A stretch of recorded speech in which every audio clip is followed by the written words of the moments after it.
You know, I love it when the story behind a song is even better or more compelling than the song itself. That's the case today, and this is one of the greatest songs of all time. Coming up next, a story, you have to hear it to believe it. Today's band was coming off a huge song that took them to the top of the charts. They won multiple Grammys, but they needed a follow-up song to keep the momentum going, and they found it in the most peculiar place. So this band's singer left his wallet in the backseat of a taxi, a New York taxi. He knew he would never see his wallet again. I mean, who is going to return that? But then out of nowhere, he gets a phone call, and a couple of guys, they wanted to return the wallet to him. These guys got to talking, and come to find out, these guys were songwriters, and they asked him to bring his band to see their Broadway musical. Well, he attended the play with his band. They heard several songs that they're like, we got to have this song for our album. And turns out, the song would not only be a #1 hit, but it would be a transformative song in the history of music.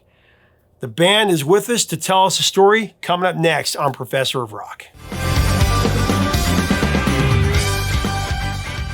Hey, music junkies, Professor of Rock, always here to celebrate the greatest artists and the greatest songs of all time. You know, if you want the straight stories behind rock's legendary hits from the actual artists, from those who were there in the room creating it, you're going to want to subscribe below right now. Click the bell so that you always know when our latest interviews and stories are going to come out. And check out our exclusive content on Patreon and our latest merch, including our amazing vintage years collection from amazing artist Thomas Estrada. He did all the rapping stuff, or does that. I'm ecstatic to bring you yet another episode from our series Revelations, where featured artists go deep on their greatest songs and albums, insight into the biggest hits of all time, and stories you won't find really anywhere else. The interview coming up will make you believe in the cosmic power of music. It's just unbelievable. He lost his wallet in a New York City cab. His wife told him what he already knew. He'd never see his wallet again. And then he got a call that changed his life. Billy Davis Jr. and Marilyn McCoo, who were original members of the Fifth Dimension. They had just swept the Grammy Awards with their big hit from the brilliant Jimmy Webb classic Up, Up, and Away. Up and away. And yet Billy losing his wallet would lead to an even bigger hit, even more Grammys.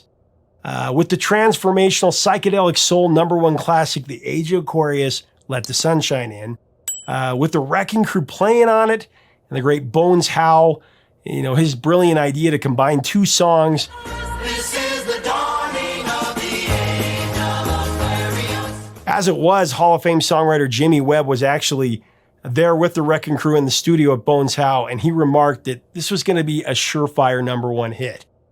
Find out how the song came to them from this amazing husband and wife team coming up next. Here's Marilyn and Billy.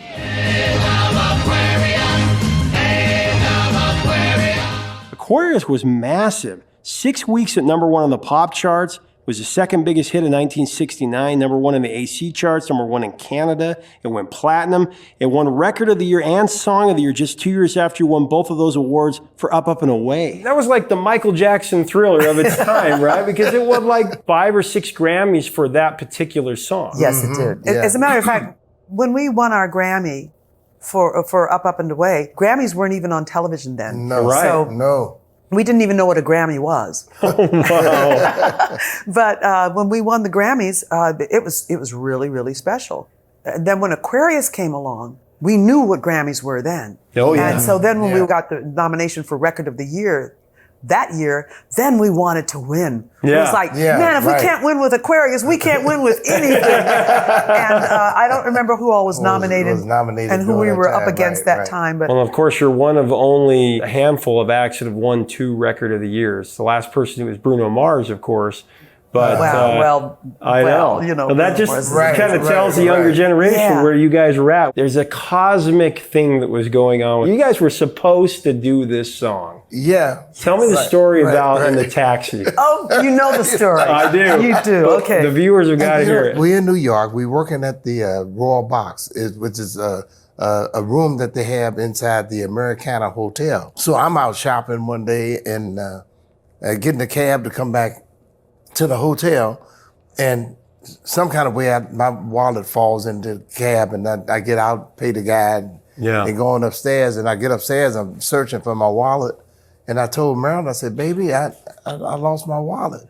Marilyn said, well, baby, you can forget it. You in New York City. It's too many over. You're not going to see that wallet again. You'll never see that again. I said, my hopes just went straight down. I said, well, you're right, because I had all my credit cards. I had all the stuff in there. Oh, yeah.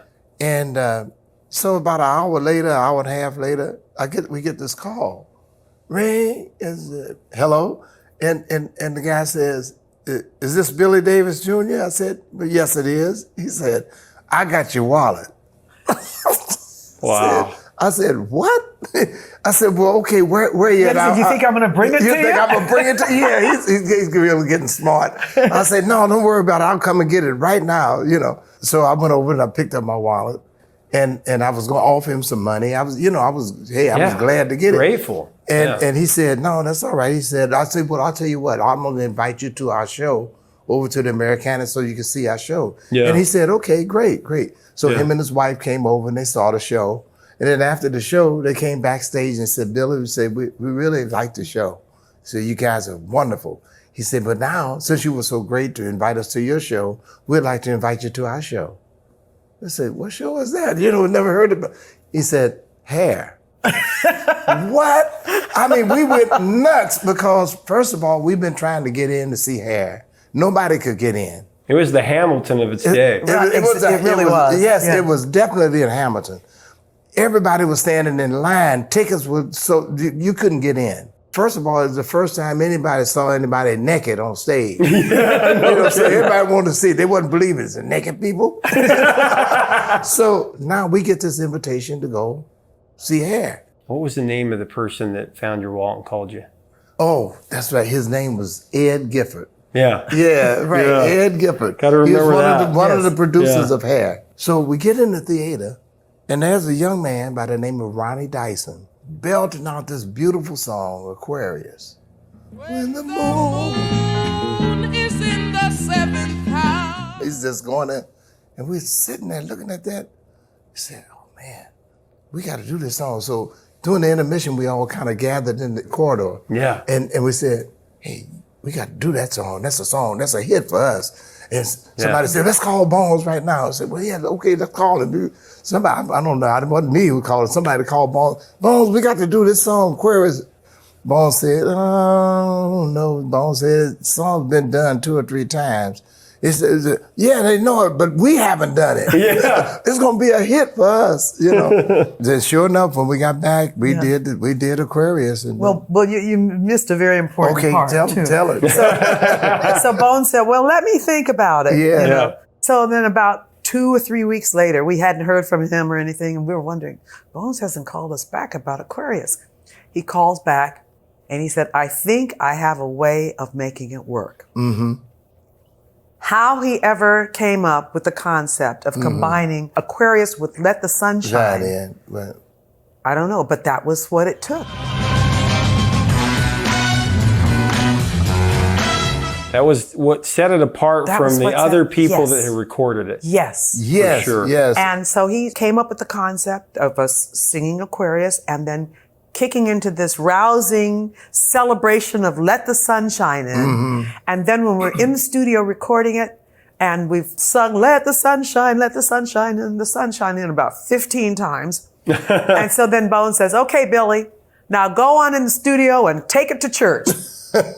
Take it to church. He said, just go out there and just do your gospel thing. And he said, sing your ad-libs and sing. Yeah. And Billy went out there and just sang, and we were all jumping around in the studio. We were in Las Vegas. That vocal. Yeah. And one of the lines I'll never forget, Billy said, I want you to sing along with the Fifth Dimension. And we all just fell out when we heard that. And of course, Bones kept that in there. Oh, yeah. That combination just was magic. Yeah. Yeah, it was meant to be. And also, It has the distinction of being recorded in 2 different studios, Las Vegas and California. Exactly Yes. right. Yeah. That had not been done very often. From a pop song that I can think of at that time, it had never been done. And Another thing it did is like Let the Sun Shine In, Flesh Failures, which was done at the end of the show Yes. of Hair. Bones connected it up with Aquarius, and we did it totally a different way. Yeah. And that became the standard. When they did Hair another time, they did our version instead of the way it was in the regular The original production. the lyrics of the song, of course, based on the astrological belief that the world would soon be entering the age of Aquarius. Age of love, light, humanity, unlike the current situation. People have different philosophies of what the age of Aquarius is. They think of it, we're upon it now. Some scientists say it's not till like 2026 to 2062. They don't know, but First time I've heard that one. Yeah, me too. We've heard that we've been hearing that we're past we're the age of past the Yeah, age of right, Aquarius. right. Yeah. Such a spiritual song. It just brings the universe closer together. I remember hearing it as a little kid, but then hearing it again in Forrest Gump. How they used it in that Forrest was Gump. amazing. Wasn't that amazing? Oh yeah. We were so excited when we heard it in Forrest Gump. Instead, they decided the best way for me to fight the communists was to play ping pong. And what was cool about that too is that Forrest Gump, the way they use that soundtrack is that they go from the baby boom era, 50s to the 80s, and all those key songs, those are the greatest songs of all time. To be able to be one of those songs side by side with, Buffalo Springfield and all these great songs, Fleetwood Mac, and these are songs that move the world. One thing about Let the Sun Shine In, even today when we do Aquarius Let the Sun Shine In, people are up. Oh yeah. They up and they clapping and and you think, they still doing this on this song. Yeah. This song is magic. Yes. Really, it really is. It really is. Yeah. And there's that mystical, cosmic thing about it. It's just got that mystery in it. That's Yeah. what's so Mystic great. crystal revelation. Yeah, right. Right.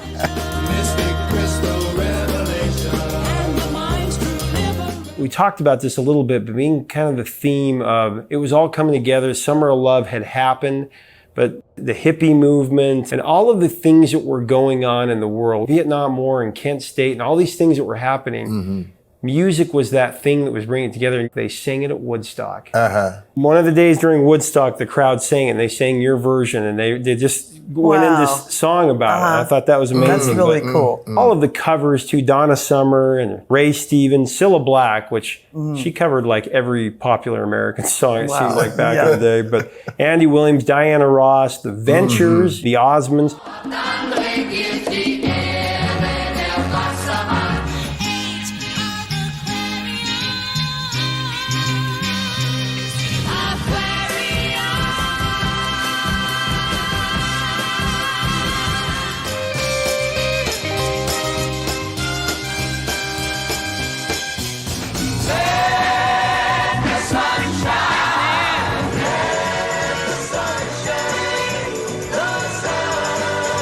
Hans Zimmer's version. Have you guys ever heard that?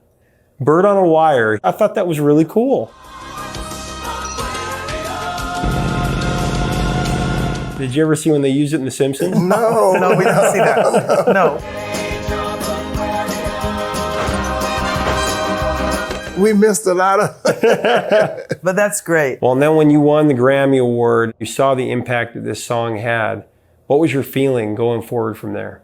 The feeling was, okay, what's the next record? Yeah, right. How do you follow up that song? Yes, exactly. yeah. What do I do for an encore? Yeah, that was rough. Well, we Yeah. were excited to have been a part of that song. Yeah. And we were excited to see how it came together and how successful it was. Having no idea that, let's see, so this is 1969, 1970, Yes. and 80, 90, 1,000.